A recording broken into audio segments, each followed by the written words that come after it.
Hello. Hello. Ta-ta-ta. Hi. How did it go yesterday for you, Dominique, with Petit Crenn? Oh, great.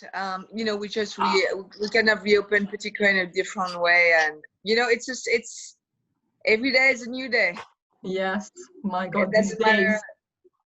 Yeah, but it's it's almost, for me, it's the pandemic is one thing, but I think whatever else is happening is such an incredible opportunity for all of us all over the world to come back together.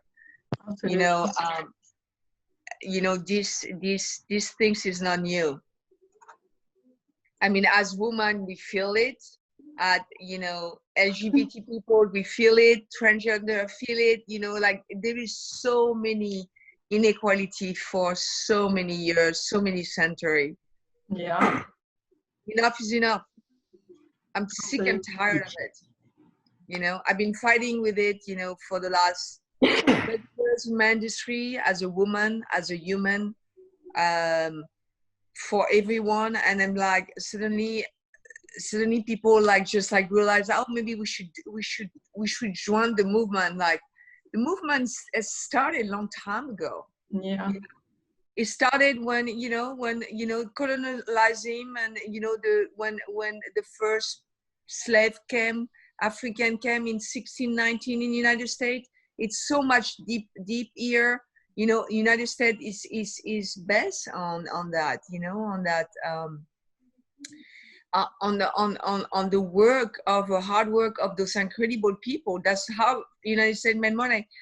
They also, we need to, we can talk also about the Japanese, the Chinese, and all over the world is the same thing.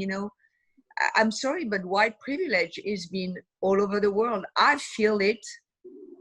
I've been feeling it for a long time. I mean, I'm sure you, as a woman, you probably has experiences also, but I never seen any color in my life. I never seen, I always been surrounded with love and great human. And I have to thank my parents for giving me a life that I could have, and I mean, Russell can tell you, like, I mean, it's easy. He's been navigating through a lot for many years. Yeah. And I was raised the same way she was. I was raised to not see color. And, obviously in the last couple of weeks, I've been having to reflect a tremendous amount about my upbringing, about the culture that I was raised in, how I understand the world then and today. And I think that one of the major drawbacks that I'm living with right now is that greater realization that much as I was gifted the opportunity to be raised in a really beautiful community under really great circumstances, and I didn't have to, as a child, live up with some of the super harsh realities of I don't want to say poverty, but just the inequities that existed in culturally and societally in the demographic that I was raised in. I look at it now and I really have to think to myself, was that the best thing? It's a bit of a, like, I'm looking at it and saying, it's a bit of a two-edged sword. Again, super fortunate to have that happen, but then on the other side of it, like, I think I was sheltered and had a lot of difficulty in having to come to terms with who I was, how I am, and how I was treated for the longest time without even having an understanding. It was normalized for me. And still today, I have to really catch myself of being racially biased against or having things done to my life or my business or my family, and understand that it's not okay. It's not normal. It shouldn't be the status quo. Obviously Dom and I have been talking about it extensively over the last couple of weeks. And I sent her somebody posted something on Instagram last night. I sent it over to her, and it was just mirroring the things that we've been talking about, I think, for the longest time, which is, from our perspective, the food inequities. And then now that it's like, all the red flags, all the things that we've known as chefs and restaurateurs and as human beings and as people of color, that you know, food is a significant core issue, and that the availability, the quality, the basic. It's at the center of everything. You know, food is the core of the society, and food is extremely political, and it's been like that for a long time. I think we come into a place where, you know, it's not being you know, we can't be, you know, I don't want to be abrasive or, you know, being nasty about everything. I think we need to all come to the table.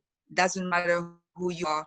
We need to all come to the table and to have a conversation and to really have an open conversation, and for each of us to really, you know, own a responsibility in what has been happening since, you know, we've been living our life, because you know, it's not about just apologizing. You know, I'm hearing people, oh, I'm sorry. It was like, dude, it's like, I don't need you sorry right now. I need you to take action and show the world that you understand, and come to the table with everyone and have that conversation. You know, I was reading an article this morning about Anne Winter of, you know, Vogue magazine and Condé Nast and all that, and apologizing, and but it's okay. Yes, you can apologize, but now it's time is now. Time is now to do the right thing, you know, and to be able to have conversation with other. We have to understand our other. Don't just put a list of African American owned business. Tell their story. Know who they are. Yeah. I want to know who they are. You know, I mean, Russell and I, we've been working before all that on a documentary show that we will go through America and understand who, and the world also. We need to know who others are. We live in a world where humanity is very important. You know, someone that live in Uganda or, you know, in Senegal, which, you know, I'm fascinated by Senegal because I mentored this young cook last year. He stayed with me for a year. I met him in I remember I met him in New Orleans when I was doing this incredible talk with African American chefs. I think you know that one of them died. She was 95 years old, and she was this icon. And this gentleman came to me, and he was working at the what was the restaurant, the Palace in New Orleans. You know that, Russell, the big one, Commander Palace. Okay. And then, and he came to me and he said, you know, oh my God, I would love to come and stage. It's like, okay, come and stage. And he came and he stayed a year with us. And I remember then you know, we go back and forth with the farm, with our team, because we want people to just really understand what it is to go deep, you know, with the earth. And I had a beautiful conversation with him about, you know, it's like, well, I'm thinking about maybe going back to my country, Senegal. I learned, and I'm like, yeah, you need to go out there. It's amazing. But he went back, but he came back to New Orleans. He's opening his restaurant, and it's amazing. You know, we all need to understand others people's story, and I'm being always curious about it. But the world needs to do that. It's not about how white you are and how powerful and people. No, it's just like it's not about the way you look anymore. You need to stop, or the power that you have in this world. It's about who are you as a person, and what is your purpose in life. And I always say that in restaurant, if you are a chef, especially in our industry, you have a lot of responsibility. It's not about how powerful and thinking that you're so cute doing all those dishes. What is your purpose? Right. What is your story? Right. what is really you go with everything is like, what is the checklist that you have, you know? It's like, how do you treat your people? What is really the story you're telling? How you treat the world, how you treat the environment, how you treat people with respect, you know? And I truly believe, first of all, it started with the pandemic, but I always believe that for 30 years. I've been preaching that, but obviously I think Russell is the only one that was listening to me. I'm kidding. But, you know, like since the pandemic, we were saying about, okay, so the industry is changing. It's like, and we talk about it, it's like people will go to restaurant and will not just look at the food. They will understand the story of the chef and what is the companies doing and what right they're doing. And that's what we need, you know. Food is an act of activism. Spending your money is also an act of activism. You need to put your money where your mouth and your heart is. So when you spend it, you know where everything comes from and where everything go. When you spend to a restaurant like Russell, you know what Russell is doing in Harlem, you know, and it's not just about we have to have diversity, you know, but we need to take action. It's the wake up has been long time, you know, needed, you know. And I mean, you guys have an amazing platform with the 50 best, and you know, no one is perfect, but you guys have a huge opportunity. And it's not about, you know, it's really to go deep and really to see and to be able also to be able to have a voice and help them to sometimes to, you know, we talk about food injustice and food desert, you know, it's crazy, you know, like we were talking about in the 1960s, you know, up to the 1960s, when you look at America, inequal is being and it's so deep. But the best food in America up to the 1960s were from American, you know, African American from the South. We used to come from the garden table, you know, your grandmother and all that. And in the 1960s, those big companies like McDonald's, Burger King, and those big wanted to squeeze those communities. So they went to the SBA loan and say, well, let's go to those communities and let's bring them a sense of ownership and entrepreneurship. And what happened is the SBA loan gave a lot of money to those big companies. And so they implement all those food, you know, chain out there. And what happened is, because it was cheaper, they killed the culture of food from African American. And now this is where all the there's a lot of inequality, food inequality is there. And then we were been talking about the pandemic because, you know, the community that were the most affected was African American and Latino. And where that come from the food they've been eating. Right. And where that food come from is from those companies that like shut down all culture, food culture, and just bring those shitty food out there. And so they're producing just big widgets, you know, carbo-loaded sugar bomb widgets. And, you know, it's like you look at, you know, it's like when I started to think about where I was going to build a restaurant, and Dom and I talked about this extensively, because originally the idea was that we were going to partner and do something together here in New York. And with her projects taking her away, the timeline changed. So I said, okay, I'm going to do something now. And the looking around the city, it's like I could have built this in the East Village and charged 3 times as much, or been in Brooklyn and charged twice as much, or, you know, but I chose Harlem not only because I lived here, but because there was a significant disparity between what everyone else was doing and what I'm capable of doing. And the fact that, and not that we're chasing Michelin or something like that, but when I look at sort of the demographics of what was going on, there was only one Michelin restaurant above 77th Street, right? What the hell? I mean, that's crazy. And it's, what's funny about it, it's on 120th Street, and it's not, A, it's not African-American owned. B, it's not I mean, it's Japanese cuisine, which is wonderful, and it's a beautiful little place. But for an African-American community that is so historic in its nature around the world, it's represented, you know, I mean, Harlem is a internationally known spot. And to have no people of color have our operating businesses at that level, at that quality, it was so sad for me. And I said, that has to change here.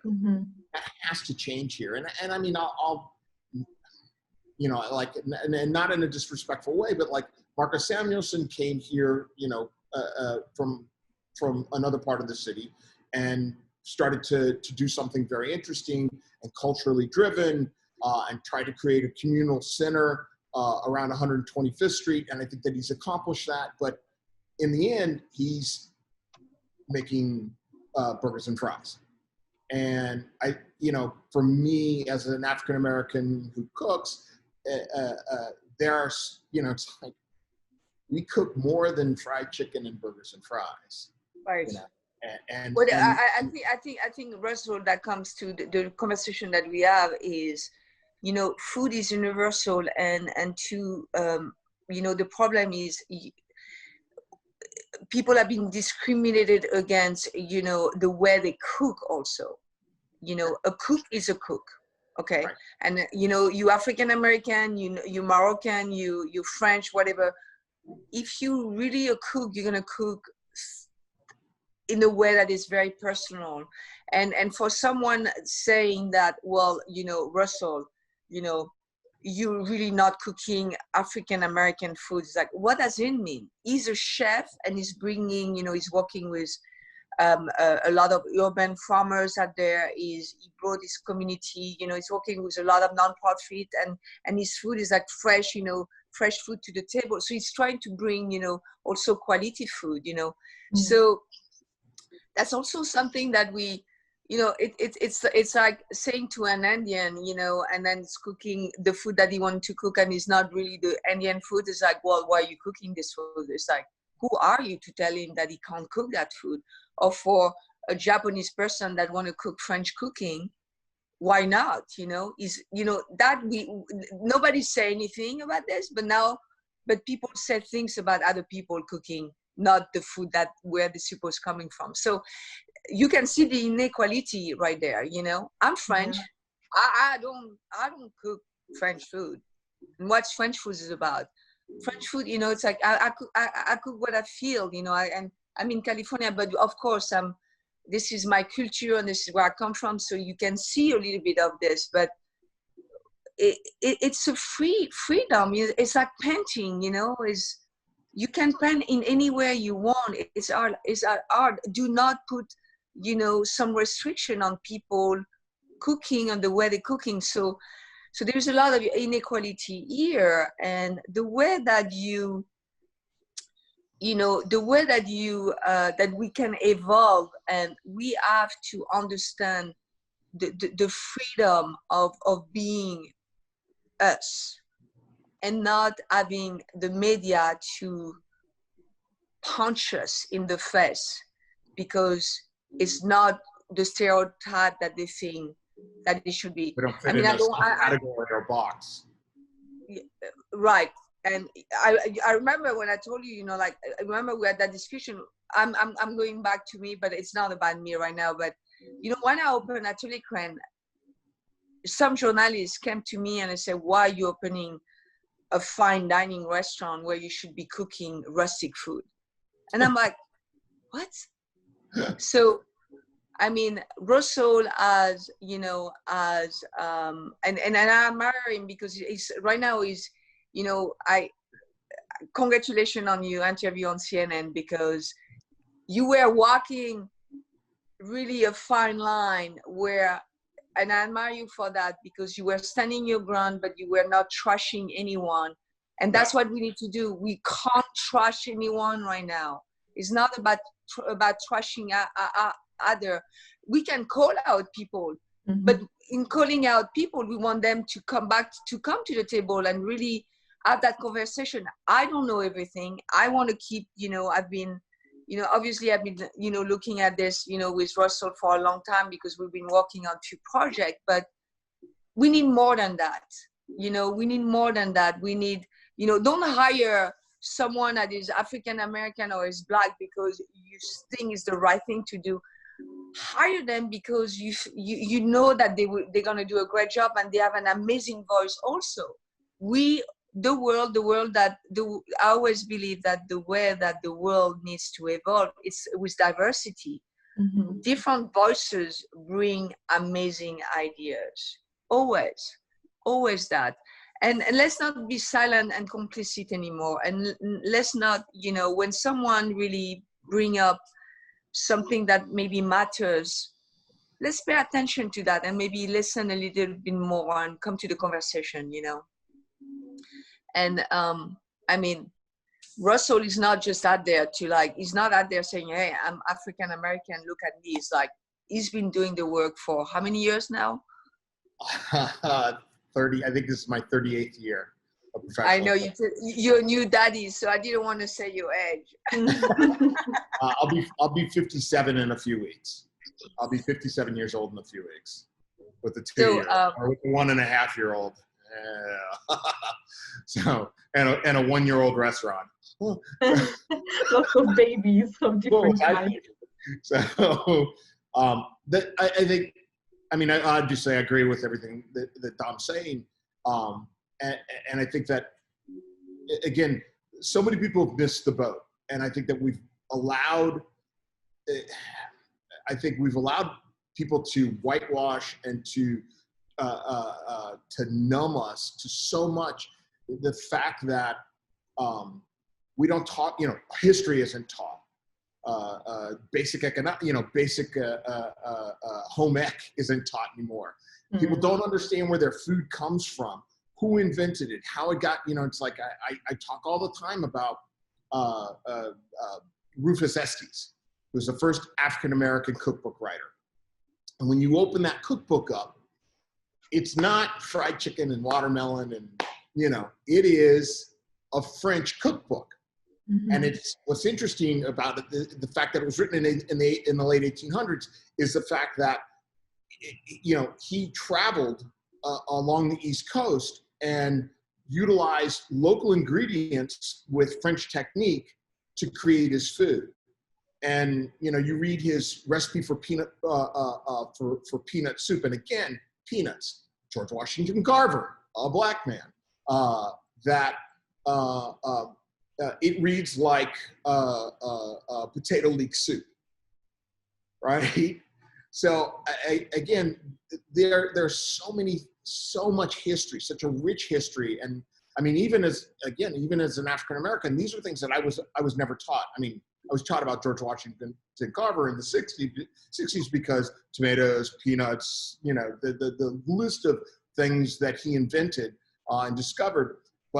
And as I've gone along in my own culinary journey and tried to absorb as much history and looking at the origins of things that I love, the fact that like ice cream exists in the United States because of Augustus Jackson, who was the White House chef for Dolly Madison, and ultimately brought ice cream to the United States that then in turn became popular.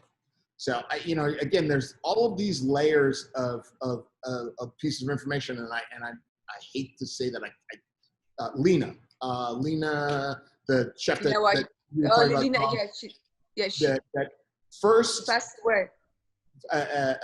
First on-air African-American television show during Jim Crow, right? In the South, cooking show. So like pre Julia Child and Jack Pepin, and again, and was enormously respected and popular because again, here's somebody who was about hospitality, who was about food, who was about culture, and wanted to share that. And that's what we do. That's what Dom and I do. I think the both of us would be pleased with life if all we had to do was actually just cook, serve, and entertain people. But I think right now it's so important for us to be able to staunchly stand behind the things that we truly believe, and lean into it and push hard, because the time of reckoning is here. And it's time for people to, Dom's been screaming, wake up for a year now. And there's so many layers and aspects of that are important. And, it's the vibration theory, that you get to that place in life metaphysically where things, and I see now the Californian's coming out in me, so careful, that we get to this place as a society where the vibrations, the intensity of it starts to rattle apart, and people are waking up to this stuff. People are starting to understand and get the message. And now's the time to not, I think that obviously in the past we've just, survived through it and then pushed it away. And obviously as an African American, that's the expectation that we all have, which is, well, it's going to go on for a few weeks and then it's going to move on. And that's, I think that, the reason why African Americans are saying, or people are saying that this is different, is I don't think it's going to let up. I don't think that people are going to allow us to go back to the status quo of that bad existence. And I think we were talking about this. I think we have an incredible opportunity to, food should never divide people. Food should always bring people together. And I don't know, it's we've been talking about how to rebuild community, which before that happened with the pandemic. It's about the way you rebuild community. You got to rebuild your own community with you surrounding, and from that you can then every community is rebuilding themselves, and from that then you can reach out to another community. And when all the community are rebuilt and reach out together, then you have this like incredible powerful house that you can do anything you want. But we can't divide people through food. That's the division will break this world, which already been breaking this world a lot. Food needs to be really the center of bringing people together, and through anything political or discrimination and all that, food can be at the center of it. And it's true, we can't really tell you what we've been working on, but it's going to be very interesting if that can come to fruition, because it's an idea about really bringing people back together at the table, and that idea is, food is also, there is layer of it. If you go to a place where it's not expensive and it's like a street food, and then, oh well, I just go to that because I can't afford the other thing. I understand that. So maybe just kind of like breaking those barriers, and maybe trying to also be inclusive to everyone. So they want to try it, maybe make programs. We've been talking about like why one day we just open the place to people to just walk in and just we cook for them without no profit, nothing, just to have a conversation. So I don't know, I think the world has an amazing opportunity, and I don't have all the answer. I think and I think I want also to make sure that I'm not African American. I'm not African American. I was born in France, and I'm half European, half North African, and a little bit East African. But I didn't wake up in every morning before I was born, and waking up that understanding that my life would be in danger. That's something that also we need to change, and to we need to tell story. You know, I think this is important, but I think it would be just beautiful to just, I don't know. I mean, you know, honestly, when I was in France, I mean, all my friends were, one of my best friend was from the Congo. Mohamed was one of my big other friends. I had a lot of boys around me, maybe one girl, Nathalie, but they were all from all over the world and all over different places, because France is such a melting pot. But believe me, France is in trouble too. Mm-hmm. And it's been in trouble for a long, long time. And,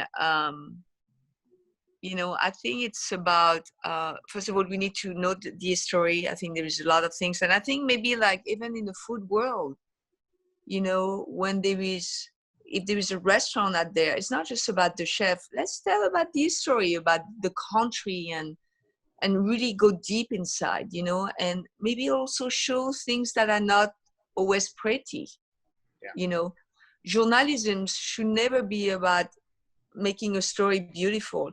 Journalism should be always been, you know, a story about the pro and cons, and really tell the truth and what is real, you know. And you know, in that respect, I'll use Dirty Jobs. Mike, I can't think of Mike's last name. Mike Rowe is a prime example. I'm fortunate enough to have met him. Don't necessarily agree with his politics, but he's a really, really wonderful man and a great storyteller. And working with Discovery, he tells stories about going in and trying to tell the story of specifically of food a lot of times, in trying to show all sides of the information of where food comes from, how it's processed, not just how it goes from a farm or the dirt and ends up in a clean little plastic bag in a grocery store, but showing all of the things and the people that work so incredibly hard, the families that work so incredibly hard to create, grow, produce, and package these things. And most of the time, Discovery would just cut all the information out, and you would lose, you'd get the beginning and you'd get the end, and all the information in between would be gone. And those are, again, these are all of these very, very important pieces. Like there's a farm that we're trying to work with that's based in Pennsylvania, Bolin Farms, African-American owned. They are growing some of the best vegetables I've seen on the East Coast. Second only to like Kong in Southern California, Kong Tao. I mean, just brilliantly gorgeous work.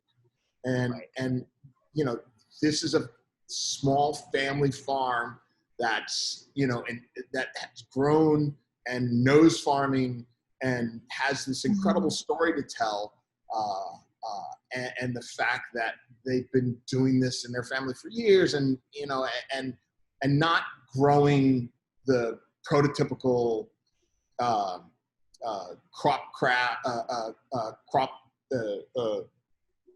you know, they're not just growing mustard greens and chickens. Right. You know, they're growing lettuce and radicchios and like all this just incredibly gorgeous, like young ginger and all these different varietals. And it's, you know, those are the types of artisans, those are the type of people that we like to align ourselves with. And I would like to see more, I'd like to see more of it. You know, I think that urban farming is something that we're sorely missing. And obviously it's been an ongoing conversation for quite a few years here. But I don't see an awful lot of investment in it. I personally have invested in a small container farm company that's continuing to expand. And they're primarily selling to, they had been primarily selling to Michelin star and fine dining restaurants. And with the pandemic, had to obviously start to rethink that. And now they're expanding, and they've been doing some really, really cool work. They're also, as an advocacy group, are donating large swaths of their profits right now to Black Lives Matter programs and advocacy, as well as to other political parties. You know, again, it's, and Dom and I say this all the time. It's like, we're all in this together, and we all have to work hard to create solutions to be better, to do better. And that it's not, and in the same respect, it's not just up to us. Like, it's up to everyone. Right. But I think the important thing also in that matters is, you know, people need to do their own work, their homework. You know, I was talking to a friend of mine yesterday, and incredible guy. You know, his brother got killed. I mean, it's story, and don't ask an African American what you can do. Do your own work first, and then come to the table.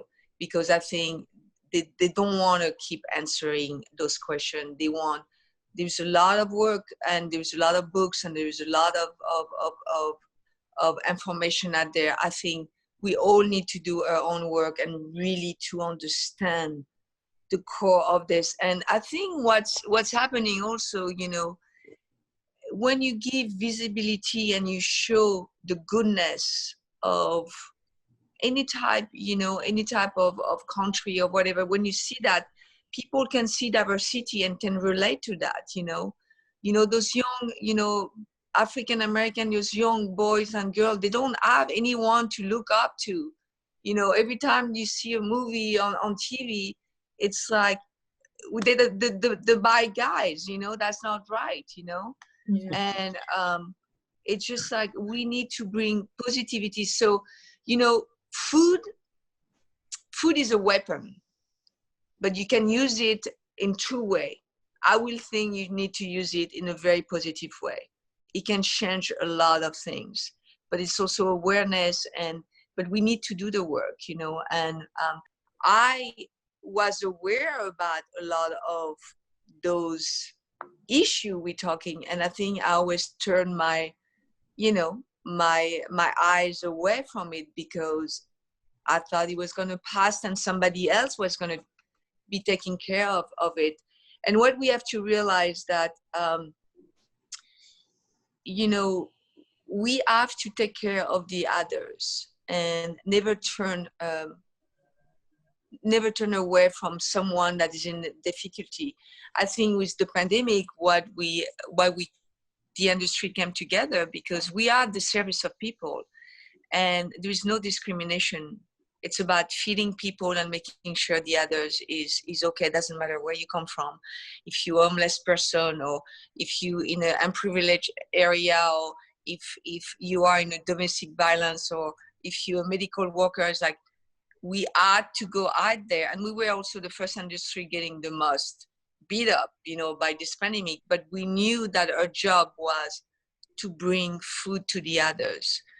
And what it show you is it show you this humanity and this caring, you know, but that doesn't need to just happen during the pandemic. It needs to happen every day. Every day we need to have that type of behavior to others, because that way you can bring other people. You are a part of what the world is about. If you come in greedy and it's all about you and greediness and making money and the stock market and how much you are known out there, then you are wrong. You're not doing your work. You're not helping others. So I think it's really allow us to, it's okay that you felt that you were privileged, but now it's up to you to do the work. And so this is kind of beautiful too, you know, because, you know, when you grow up in America and you go to school and you're a little white girl, you don't see a lot of color. Not a lot of color, you know, people are in color in the book, you know.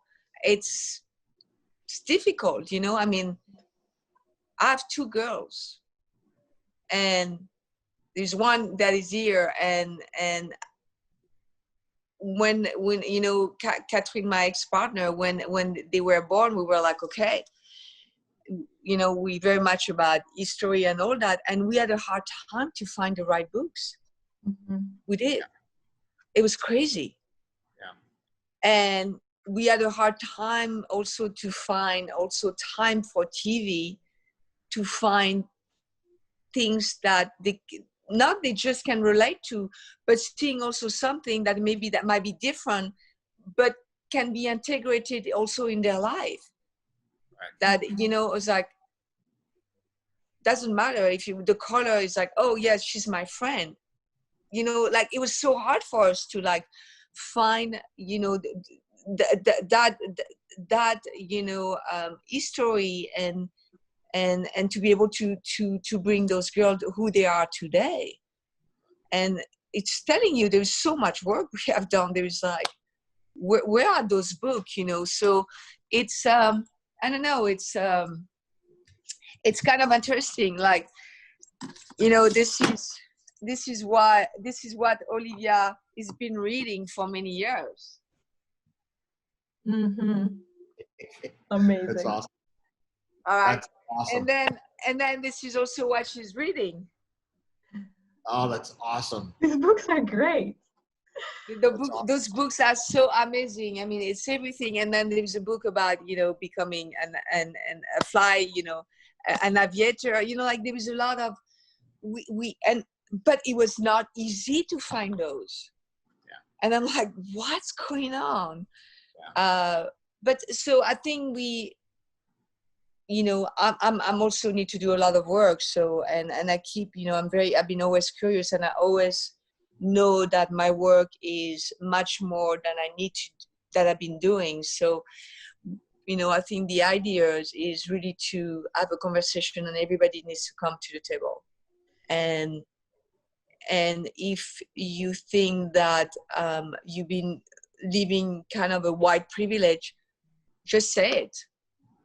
Just say it, you know, and own it. There's no judgment about it. It just is what it is. It is what it is. Yeah, own it, and just then we move onward with it, you know, and not just like, you know, beating up people, you know, and it's no, we have to all be willing to have those conversations and go a little bit deeper. And it's not, you know, it's certainly not easy. It hasn't been easy even for myself to look back at my own life and have a willingness to look at it in a deeper and in a different way to truly have an understanding. And I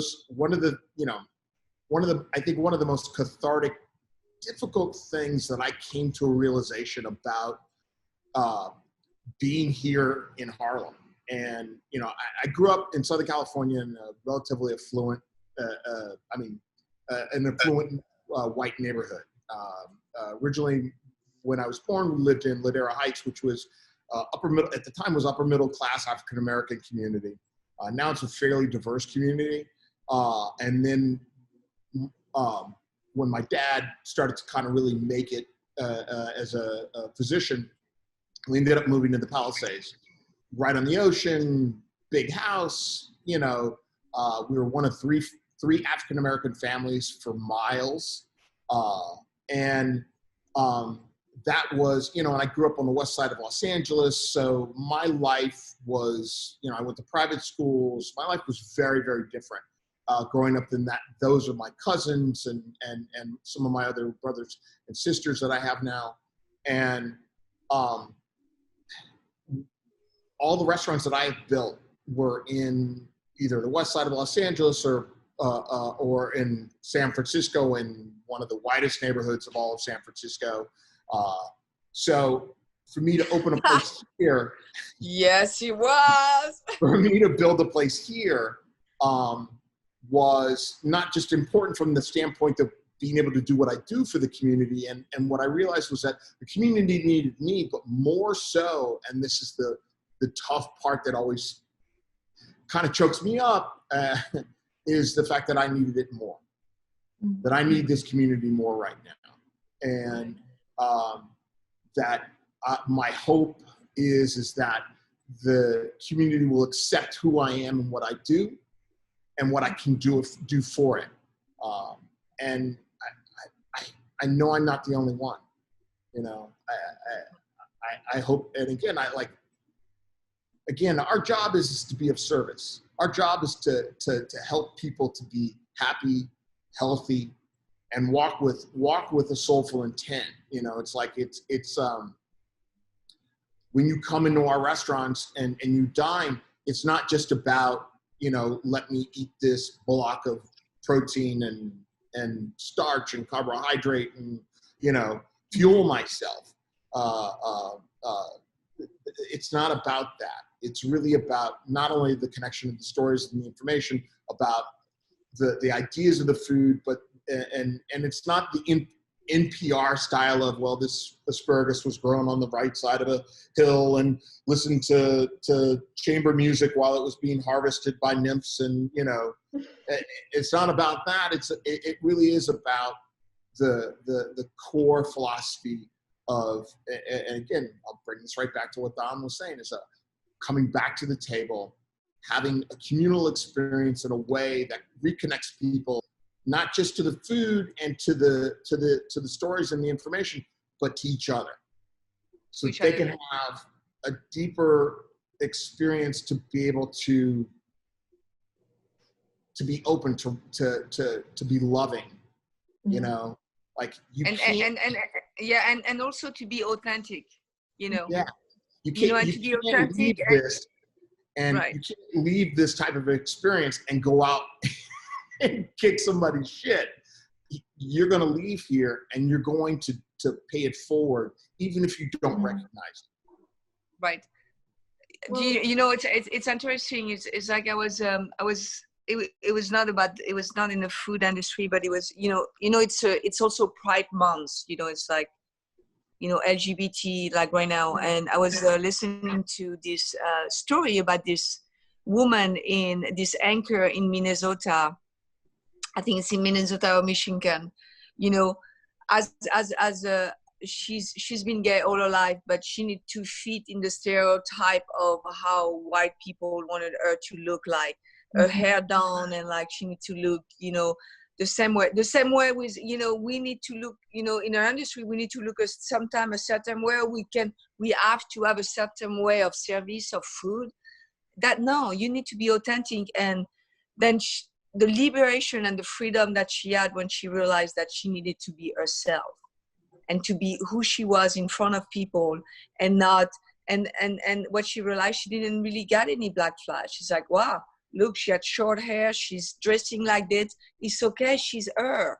I think when you start to own yourself, and the media needs to help people to do that, because if you start to, like, you know, look at someone, oh, she doesn't look right, or he doesn't look right, or he doesn't dress right, the way that his narrative is like not white proper, it's like, we need to stop that. We need to, you know, welcome everyone as being as authentic that they needs to be. And that's really important to do that, you know. I mean, look at Russell, he's all rock and roll. I'm not a fan of all his music, but it's all rock and roll. But he's being who he is, you know.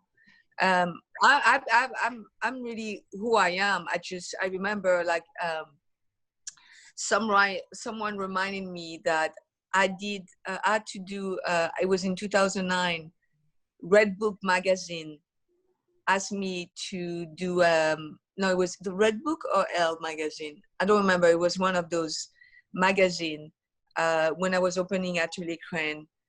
And they wanted me to have my hair done a certain way. And they wanted me to look like a housewife. I'm like, what the hell? But it's true. And at first I was like just really confused about it. And so I did they did my hair and all that. And I was just so ashamed of the picture. I was like, this is not me. And I realized, you know, also at that moment, they wanted to put me in a box. And like, you know, and like Russell, they want to put him in the box. And like other people, African-American, even, people, Singaporean or Asian or Japanese or wherever you come from, different part of the world. If you're not white, you have to be like white people. That is crazy thing for me. I hate it. I just hate that notion, I love when you go to Africa, I love the way they dress. I love their culture. I love their color. It's just like, there is so much beautiful craftsmanship. How the hell are you going to wear, a suit and a tie because this is the white things to do? That is crazy to me. Right. Yeah. It's true. And I was thinking in the food world specifically, I think discrimination is very real, obviously, and it can be based on color of the skin, but it can also be based on gender. Right. I'm wondering, how have you experienced that in your career, and how have you fought against it for a more inclusive industry? Well, that's for myself, for Russell. Yeah. For myself, for myself, in the 30 plus years that I've been doing this, I've been physically, mentally, and emotionally abused, stabbed, burned, yelled at, berated, twice in my career. 2 very big name chefs who are still cooking today and have restaurants. Both had hired me sight unseen the day I walked in to start work, and they saw me. I was fired without ever pulling out a knife. And again, that's one of those things, like, you walk up and you go, what? Wait, I left another good paying job to come here to work for you, and what? It almost happened a 3rd time, but the partner of the chef said that they would get sued if he went through with it. I suffered enormously for 6 months, and that's the guy that I got burned, hit with the pan, and berated like full volume in my ear for days on end. The majority of the kitchens, upper level kitchens that I worked in, throughout the majority of my career, I was usually the only African American in those kitchens. My kitchens have always been predominantly female. I don't know how that ends up working out that way, but now my entire staff, it's me and a large group of women. And again, didn't necessarily start out that way, but it's what's happened. And I've always had a very, very diverse crew. We were making, kitchen humor about it the other day. We're talking about bringing on an additional staff member, and I was saying that if he was only gay, then we would literally have the full spectrum of all levels of society and membership reflective in our kitchen.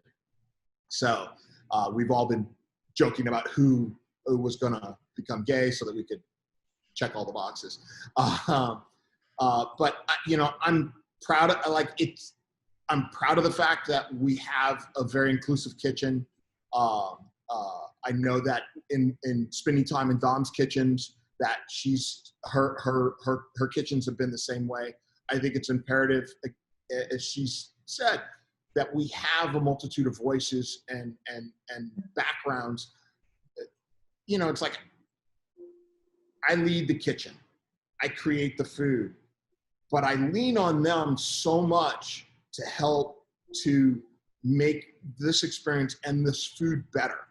And I've learned over time, especially in this restaurant, to allow their voices to come out more and not try to contain or script or conscript the way they talk or the way they think or the way they act, to just allow them to be who they are, and that as they're growing and evolving, they're becoming just these brilliant brilliant, talented people. And that because of that connection that I have with them, and that relationship that I have with them, they're learning more, they're teaching me more. That information exchange is so much better. And then, you know, the guests that we have that come through, it resonates. They feel it. There isn't the time that people come through and just say, man, where the hell did you get that crew? They're amazing. And it's like, I lucked into them. Like they're, you know, and I think it's the culture and the philosophy that we've created here. And it's been that way in all of my kitchens over the last 15 years. So. I mean, I'm not going to talk about this because I think you guys know a little bit my story. But I think it's important that, you know, that we have been seeing and then we see also others. Yeah. And it's, you know, the industry is not as diverse that people, I think there is a lot of problem in our industry. Racism, discrimination is still there, still very prominent, and things need to change. You know. And, you know, obviously I've also, you know, being a woman, it's something also that also probably affected me, but it just, you know, we have to see everyone, you know, everybody has a voice, you know. Hey, if they don't do the job, whatever, who they are, they're gonna go. Yeah, they're gonna go. And this is not, you know. Yeah, it doesn't matter who they are or what they are. They're going if they can't cut it. You know, I mean, but in the same respect, we you know, I think in large part we've been handcuffed into, from the economics to the laws, we've been handcuffed to not be capable of educating and teaching our people in the way. I mean, I'm old school. I was raised in really, really rough kitchens, and I'm not saying that I want to go back to those days because that's not the right way. But I think that there's a way for us to be capable of educating and cultivating talent. You know, restaurateurs have been screaming about this for years, that the talent pool amongst the community was dwindling exponentially, and that at some point, you know, again, it's the demolition man theory. All restaurants are going to be Taco Bell, because all people are going to be capable of doing is hitting a timer and dunking a stuff in fat. You know, that the talent that and the, you know, the social media, the Instagramming and all of that stuff, that like there's this enormous gap that people don't understand, that it is a trade, it is a skill that you have to, through time and exposure, learn, and that there are no shortcuts. You can't go into a kitchen and work 8 hours and have expectation and take 2 breaks or 3 or 4 breaks that you're going to learn anything. You know, food doesn't work that way. You know, food preparation doesn't work that way. And if it does, I don't necessarily know if I really want to eat it. You know, it's not necessarily going to be the healthiest. You know, I envy Dom in the respect that she has a farm that she can take her crew to and be in the earth and teach them those aspects of where this comes from and how it gets handled, and, you know, and then expose them to that information about the difference between, you know, pulling a vegetable out of the ground and having spent the time and the energy to grow that vegetable, and the difference of what it's like when you prepare it and you eat it, when you've done that work, when you've had that understanding of what it really means. It tastes different. You know, it tastes right. You know, and I love the fact that I get to expose my kids to all kinds of things. Like one of my kids got to eat oysters and uni, and we put her on camera and we videotape her eating these things for the first time. And I almost get to the point of tears about it. I'm a board member of a organization called WEDCO, which is the Women's Health Education Development Company that's based out of the South Bronx. And the South Bronx, not unlike Harlem, is in a food apartheid designated area, or a food desert designated area. And the program, some of the programs that we have up there are there's an incubator kitchen, and there's rooftop gardens. And I go up every year and do a harvest period with the rooftop garden, where we pick a lot of the vegetables, and then in turn I do a kitchen demo and teach the children how to eat the vegetables that they spent the whole summer growing. And they grew a ton of radishes and some watermelons, and I brought some cheese and some vinaigrette, and I made this lovely salad out of radishes and watermelon and feta cheese and this really, simple vinaigrette. And watching children eat radishes for the first time, and their eyes just like, wow, what was that? That's so cool. And the fact that they get to see, they know where it came from and how it got grown, or, just that's what's important. That child now knows that when they go to the grocery store and they look at the one grocery store that they may have for miles, that they'll be able to look at that vegetable and go, that's not really that. That's not really a radish. I don't know what that is, but it's not a radish. Yeah. And again, this is that thing. It's like here in Harlem, they put up a Whole Foods, but when you go to buy something out of that Whole Foods, 50% of what's there or what you want doesn't exist. But if you go 50 blocks down to 89th Street, they got all of it. Right. So it's like, what was the thought behind building this multi-million-dollar complex and promoting the fact that Whole Foods is coming to Harlem, and then not offering half of what you offer to the Upper West Side or Union Square? Right. Like, what's that about?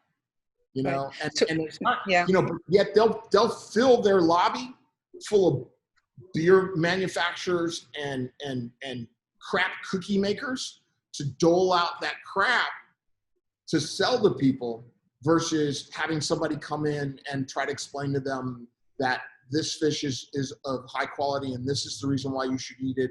And, here are the heart smart, healthy things that you should be eating. And here's how we're lowering prices to give you a better quality, or, it's like, again, it's once again a big corporation taking advantage of a demographic, of a people of color demographic. It goes back to, you have to be able to relate to the community where you are in, and making sure that you are reflecting of what people are there, what they want. It's like, if you bring, but you know what I mean, it's like World Food is like Starbucks. It's about, they're thinking about gentrification of the area instead of like really investing in the community and bring the that's what they were starting with, like, oh, we're going to do old food. You remember the idea of old food? It was about to bring farmers and community and being able to sell that in the time and space they were. But it totally changed because it's become all about money, And we're very lucky. I don't go to Whole Food, but we have Good Earth, we have Rainbow in San Francisco, so we have a lot, but we need more of those. Especially New York is so huge, so we need a co-op should, we definitively need a Rainbow up here. Yeah, and then like if you are like or a Berkeley Bowl. No, but like if you're up in Washington Heights, which is an amazing neighborhood and area, predominant, I think Dominican, right? Over there. Yeah, I think it's a mixture. Again, Washington Heights is African American, Dominican, and there's a large influx of Jewish community as well. Yeah, and it's like, if you want to also reflect also what the community wants. We have to understand our community. And then when we understand the community and we build each community, then community can interact with others. And this is when the beauty come, you know. But like trying to implement, you know, corporation and what they think is good for that community, that's not the right way to do it. You know, that's not the right way. Here's the core issue. Who are the decision makers? Let's not go out there politically. Well, no, you know, I mean, you think about the fact that the decision makers for these communities are not reflective of the communities themselves. Right. Yeah. You know, I mean, they were arguing about this morning, that the law that they're trying to put on the books, or they're trying to develop something in regards to chokeholds, right? But yet, in all of Congress, you know, there's 3, 4, you know, there's 3 African Americans on the Senate side. 3% of 3% of 100 are the people that this law is there to help, and that you have 97% of old white dudes that could give a fuck. They don't care. They don't care. They still want the South to rise again. I'm sorry, the South lost. You know, start glorifying. They lost. Mainstream was a problem, and I think we all need to educate ourselves and people that, you know, voting is really an act of activism, and you need to vote for people that have people back. Always, it's been always, but it's been so been so creepy all over the world, and that power that people want. And I think a lot of people like me, like, we get tired of it and like, oh, I'm not gonna go vote. But we need to vote for people now. It's the time that people that got our back. We are the people all over the world, you know. And people like youngsters need to understand that it's very important, but like, maybe they should go to politics. Maybe they should redefine what politics is about, you know. You know, politics is not about gaining your own power. Politics is about representing the power of the people that are giving you that power to be their voice. Don't trash their voice. Don't let their voice not being becoming no voice. You know, it's like, we have to change that also. I mean, it's so complicated.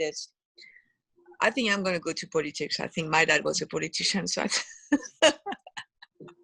anyway. No, I think you know, it's a difficult time.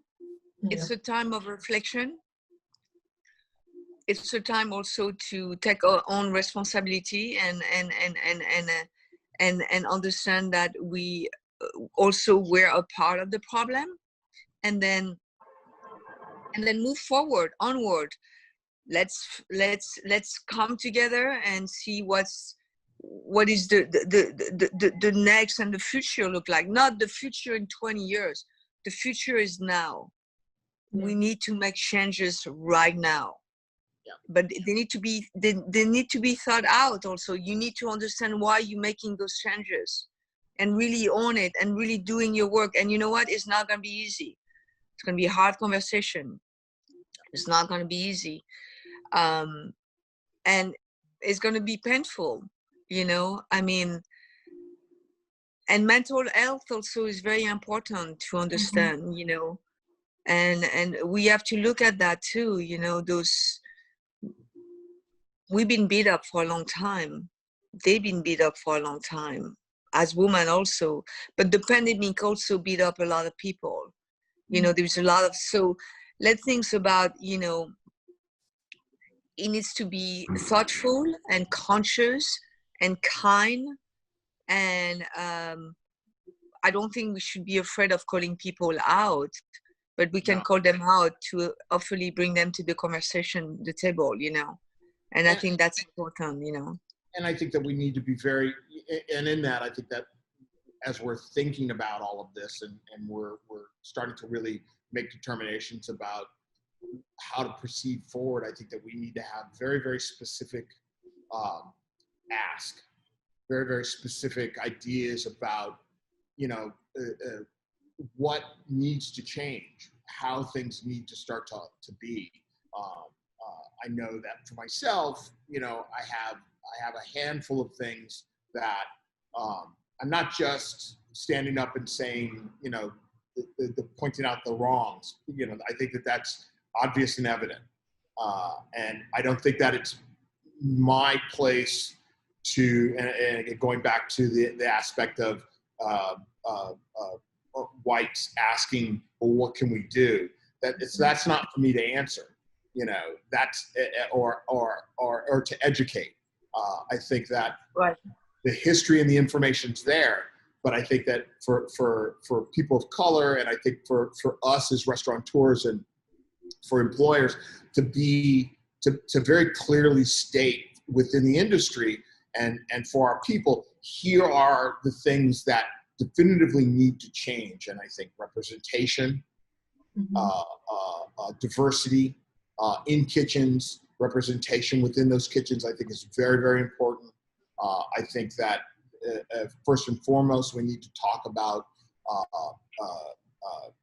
where money is being invested in and the types of infrastructure and food quality.